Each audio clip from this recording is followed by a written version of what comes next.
Good evening, America. Tonight, the story just changed dramatically. After nearly 3 months of war, after missiles and drones and a global energy crisis, and a congressional rebellion and the resignation of the nation's top intelligence official, President Donald Trump announced yesterday that a peace deal with Iran has been, in his own words, largely negotiated. He said the final aspects and details are currently being discussed and will be announced shortly. He said this deal includes a plan to reopen the Strait of Hormuz, the waterway that controls 1/4 of the world's seaborne oil trade. He called it a memorandum of understanding pertaining to peace. Those are enormous words. If this deal is real, if it actually gets signed and implemented, it would be one of the most consequential diplomatic achievements of the Trump presidency. It could end a war that has already cost lives across multiple countries, destabilized global energy markets, created a humanitarian catastrophe in Lebanon and Gaza, and fractured the Trump administration from the inside. But here's what you also need to know tonight. We have been here before, multiple times. And every single time a deal has been described as close, something has blown it apart at the last minute. Tonight, we are going to walk through exactly what Trump announced, what is actually in this proposed deal, what is being left out, who is pushing back hard against it, and why you should not celebrate just yet. Let us start with exactly what happened yesterday, Saturday, May 23rd, 2026. President Trump took to social media and announced that after a series of calls with leaders across the Middle East and beyond, a deal with Iran was largely negotiated. Trump said he had spoken personally with the leaders of Saudi Arabia, the United Arab Emirates, Qatar, Pakistan, Turkey, Egypt, Jordan, and Bahrain. He also spoke separately with Israeli Prime Minister Benjamin Netanyahu. He said that conversation went very well. And then he made the announcement that sent global markets moving and newsrooms scrambling. The deal, including the reopening of the Strait of Hormuz, is largely done. Secretary of State Marco Rubio, who was in New Delhi, India at the time, added to the momentum. When asked about the Iran negotiations before attending a dinner at the U.S. Embassy there, Rubio said, and I am quoting him directly here, "There might be some news a little later today."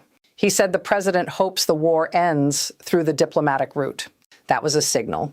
Coming from the Secretary of State, those words carry enormous weight. Now let us talk about what we actually know about what is in this proposed agreement, because the details matter enormously.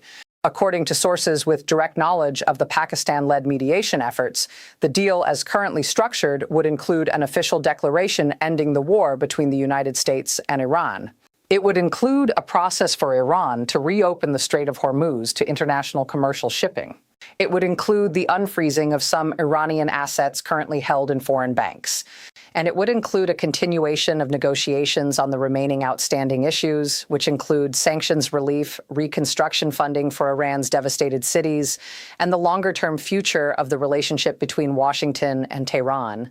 Now, here is the part of this deal that is already generating fury in certain corners of Washington, and you need to understand why. The deal as described contains no mention of Iran's nuclear program. It contains no requirement for Iran to hand over its highly enriched uranium. There is no nuclear agreement baked into this document. Iran's own foreign ministry spokesman has been blunt about this, stating publicly that nuclear issues are simply not part of the current negotiations. He said the focus at this stage is on ending the war on all fronts, including Lebanon, and that sanctions relief has explicitly been included in the text and remains Iran's fixed position. Think about what that means. The United States launched this war, in significant part, over concerns about Iran's nuclear program. The stated objective at the beginning was to destroy Iran's nuclear capability and prevent Tehran from ever obtaining a nuclear weapon. And now the deal that Trump is describing as largely negotiated does not include any nuclear commitments from Iran at all. The nuclear question is being pushed to future talks, just as Iran has demanded from the very beginning of the diplomatic process. Secretary Rubio did repeat Trump's stated criteria for a final deal, which included stopping Iran from obtaining a nuclear weapon, reopening the Strait of Hormuz without tolls, and Iran turning over its enriched uranium. But none of those nuclear requirements appear to be in the current framework.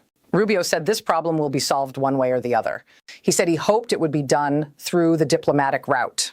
But the gap between what Trump has been publicly demanding for months and what is apparently in this deal right now is significant, and it is not going unnoticed. because the pushback from within Trump's own party began almost immediately after the announcement. Senator Lindsey Graham, one of the most vocal supporters of the Iran war and one of the loudest voices calling for resumed bombing, went on social media yesterday and raised a question that is now echoing through Republican circles. Graham wrote that if a deal is struck to end the conflict because it is believed that the Strait of Hormuz cannot be protected from Iranian attacks, and Iran still possesses the capability to threaten major Gulf oil infrastructure, then Iran will be perceived as a dominant force, requiring a diplomatic solution. He described this combination, Iran being seen as capable of terrorizing the strait in perpetuity while also threatening Gulf oil infrastructure, as a major shift in the balance of power in the region that over time will be a nightmare for Israel. And then Graham asked the question that cuts right to the heart of the entire war. He said it makes one wonder why the war started to begin with, if these perceptions are accurate. That is a sitting United States senator, a close ally of President Trump on most issues, publicly questioning whether this entire war was worth fighting if the deal on the table now is what America is prepared to accept. Senator Roger Wicker, the chairman of the powerful Senate Armed Services Committee, went even further. Wicker called the proposed deal a disaster. He wrote that a rumored 60-day ceasefire with Iran, combined with the belief that Iran would ever engage in good faith, would be a disaster. He said, and this is a direct quote, "Everything accomplished by Operation Epic Fury would be for naught." Wicker had previously told Trump on Friday that the president was being ill-advised to pursue a deal and warned that this decision would define Trump's legacy. These are not Democrats criticizing a Republican war. These are the most hawkish members of Trump's own party, people who were among the most enthusiastic supporters of going to war with Iran in the first place, now saying that the deal Trump is about to sign is not good enough. That is a remarkable political moment, and it tells you something important about the trap that this war has created for everyone involved. Now let us zoom out and look at the full picture of where things stand tonight as you watch this video. On the ground in Lebanon, the situation remains deeply alarming. Israeli attacks on Lebanon have now killed more than 3,100 people since March 2nd, with over 9,400 wounded. The WHO has confirmed that 116 medical workers are among those killed in Israeli strikes. More than 1 million people have been displaced from their homes inside Lebanon. Israel and Hezbollah signed a U.S.-brokered ceasefire in mid-April, but the fighting has continued almost daily, with each side accusing the other of violations.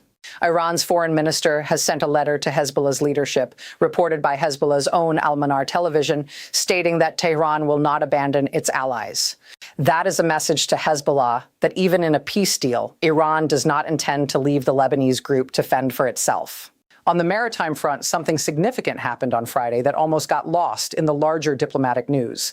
Iranian state media claimed that 35 vessels transited the Strait of Hormuz over a 24-hour period in coordination with Iran's naval forces. That is a notable shift from the near-complete shutdown of the strait that has been in place for months.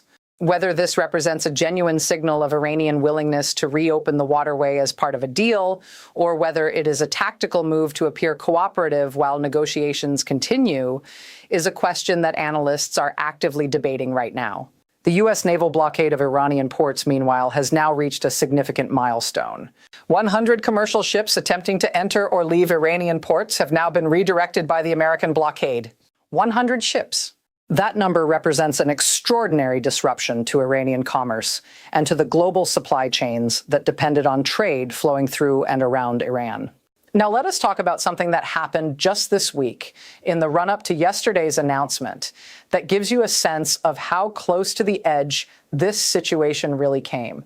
According to multiple sources with direct knowledge of the planning, the Trump administration was actively preparing a fresh round of military strikes against Iran as recently as Friday, just one day before Trump announced the deal was largely negotiated. Sources told CBS News that preparations for new strikes were underway even as diplomacy was continuing simultaneously. The administration was walking a razor's edge between bombing Iran again and signing a peace memorandum with it. Those two things were happening at the same time, in parallel, and only the diplomatic breakthrough on Saturday prevented what could have been a catastrophic escalation. This is the environment in which this deal is being assembled. Not in a calm negotiating room with all parties aligned and ready to sign. but under the pressure of imminent military action, with Iranian negotiators knowing that American bombers could be in the air within hours if talks collapsed, and with American officials knowing that resuming strikes could shatter what little international support remains for the U.S. position. Pakistan deserves significant credit for where things stand tonight. Field Marshal Asim Munir has been physically traveling between capitals, sitting across from Iranian President Masoud Pezeshkian directly, relaying proposals and counter-proposals, building trust where almost none exists. The photo of Pakistan's army chief meeting with Iran's president in Tehran on Saturday became one of the defining images of this entire diplomatic process. Without Pakistan, there is a serious question whether any deal would have been reachable at all. Islamabad has put its own regional credibility and relationships on the line to make this happen. But here is the difficult truth that hangs over all of this good news. This is not the first time a deal has been described as close. In fact, a regional official with direct knowledge of the mediation efforts, speaking on condition of anonymity, specifically cautioned that last-minute disputes could still blow up everything. That warning came on the same day Trump declared the deal largely negotiated. A deal being described as close and a deal being signed and implemented are two very different things. The history of these negotiations is a history of near deals falling apart over details, over sequencing, over trust, and over the internal politics of both governments. On the American side, Trump faces a Republican Party that is divided between hawks like Graham and Wicker, who want more bombing, and a growing bloc of members who want the war ended through diplomacy. On the Iranian side, the new supreme leader faces hardliners who see any concession as a surrender, and moderates who see collapse as the only alternative to a deal. Both leaders are trying to sell a compromise to audiences inside their own countries who did not come to this moment ready to compromise. And the nuclear question is not going away. Even if a memorandum of understanding is signed in the coming days or weeks, the nuclear issue will come roaring back to the center of negotiations in the next round of talks. Iran's enriched uranium still exists somewhere. The IAEA still cannot get inspectors into the country. The fundamental question of whether Iran will ever be permitted to have an advanced nuclear enrichment program is still unanswered. Signing a piece of paper that reopens the Strait of Hormuz does not resolve that question. It delays it. And the history of delayed nuclear questions in the Middle East is not an encouraging one. So here is where we stand tonight on May 24th, 2026. President Trump says a deal is largely negotiated and will be announced shortly. Iran has said nuclear issues are not part of the current framework. The Strait of Hormuz saw limited traffic this week, possibly signaling Iranian flexibility. The Trump administration was simultaneously preparing military strikes as recently as Friday. Pakistan's mediation has brought the parties closer than they have ever been. Republican hawks in the Senate are already calling the prospective deal a disaster. And the final details, the ones that could make or break everything, are still being worked out in closed-door deliberations that could go either way. The next 48 to 72 hours may be the most consequential of this entire conflict. If a deal is announced and signed, it will be a moment that reshapes the Middle East and defines this presidency. If talks collapse again, the United States may be launching fresh strikes against Iran by this time next week. America, I want to ask you something directly tonight. Trump is apparently ready to sign a deal that does not include nuclear commitments from Iran, leaving the nuclear question for future negotiations. Senator Graham is already calling this a disaster and asking why the war was even fought if this is where it ends. Here is my question for you. Do you believe a deal without nuclear guarantees from Iran is worth taking to end this war right now? Or do you think America should hold out and keep the pressure on until Iran puts its nuclear program on the table? Drop your answer in the comments right now. This is your country, this is your call, and every single comment you leave helps us understand what matters most to you. Hit that subscribe button and turn on notifications because this story is moving by the hour and we will be here every single day keeping you informed.